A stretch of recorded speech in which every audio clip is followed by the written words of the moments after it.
నేను ఎందరు మందికి కోటింగ్ ఇచ్చానంటే ఇల్లు కొనొద్దని. అదొక నా పోయం.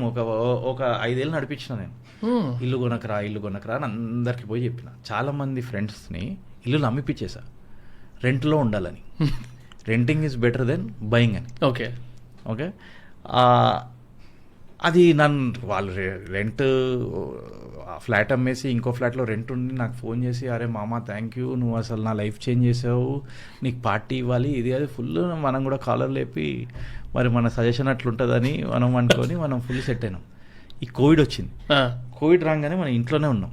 ఇప్పుడు ఇంట్లో నరేషన్ ఏముంటుంది, మనిషి అనేటోడికి ఎప్పుడైనా ఇల్లు ఉండాలి, అదొక సెక్యూరిటీ ఉండాలి నీ దగ్గర. నాదేంటంటే లేటర్ పార్ట్ ఆఫ్ లైఫ్లో కొనొచ్చు, ఇప్పుడు రెంటింగ్, ఇప్పుడు ఏమున్నా కొంచెం ఇన్వెస్ట్మెంట్ పెట్టుకుంటే అది పెరుగుతుంది అనే మైండ్ సెట్. సో ఈ నరేషన్ నడుస్తూనే ఉంటుంది. అది ఇంకా స్టార్ట్ అయితే ఇంకా కంటిన్యూస్ ఇంట్లో ఉంటుంది. సో అంత ప్రెషర్ కూడా లేదు కానీ అది నడుస్తుంది. సో ఇప్పుడు కోవిడ్లో ఎట్లయినా పని పాటలేదు, ఇంట్లోనే కూర్చొని ఉన్నాం. మనకు కూడా మెల్లమెల్లగా ఆ మైండ్లో థాట్ వచ్చింది, ఓకే సరే కొనంగానే వెళ్ళి చూస్తామని వెళ్ళాను.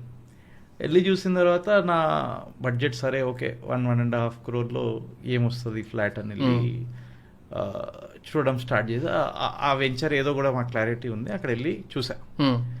అది ఫ్లాట్ కనిపించింది, సరే ఓకే అని. అవతల పక్కన ఒక అపార్ట్మెంట్స్, లగ్జరీ అపార్ట్మెంట్స్ ఉండే. సరే ఈ లగ్జరీ అపార్ట్మెంట్స్ ఉంది, వెళ్దామని చెప్పిన ఫ్యామిలీ.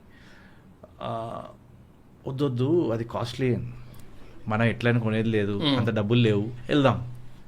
జస్ట్ వెళ్ళి చూసాను. ఇంకా నార్మలీ ఇంకా అక్కడ వెళ్తే మైండ్ ప్లే అవడం స్టార్ట్ అవుతుంది. అది చూస్తే ఇంకా నా ఇమాజినేషన్ స్టార్ట్ అయిపోయింది. అరే ఇక్కడ నేను క్రికెట్ ఆడతా, టెన్నిస్లో షాట్ ఇట్లా కొడతా, టెన్నిస్ ర్యాకెట్ పట్టుకుని లేదు వీకెండ్ లేదు అప్పుడు, కానీ అది వచ్చేస్తుంది ఆ డ్రీమ్. ఇక్కడ కూర్చొని రిలాక్స్ అవ్వచ్చు, ఇలా వాటర్ బాడీ ఉంది, దాంతోపాటు మసాలా మన సేల్స్ వాడు వేస్తూనే ఉంటాడు, సార్ మీరు వస్తే అసలు మీరు దిగితే అసలు మీరు రజనీకాంత్ అనే రేంజ్లో చెప్తాడా. ఇప్పుడు ఏమైపోయింది లాస్ట్కి, ఇప్పుడు మా పార్ట్నర్ ఉన్నాడు శ్రీరామ్ అని, నా చిన్నప్పుడు ఫ్రెండ్, అతను ఏమన్నాడు, అరే నువ్వు ఇది తీసుకున్న తర్వాత ఆటోమేటిక్ నువ్వు కష్టపడతావు, అది తీరిపోతుంది అన్నాడు. ఇలాంటి గ్రేట్ సజెషన్స్ వస్తూనే ఉంటాయి. సో నేను లాస్ట్కి ఏం చేసా, ఎస్ ఐ విల్ బై అని ఇంట్లో కొనేసా. నేనేం చేస్తా, ఇప్పుడు మా ఫ్రెండ్ ఎవడైతే నాకు అడ్వైజ్ ఇచ్చాడో వాడిని కూడా కొనిపించేసాను. ఇదంతా అయింది ఇమోషన్. నువ్వు ఎక్సెల్ షీట్ చేస్తే ఎప్పుడు మ్యాప్ అవ్వదు.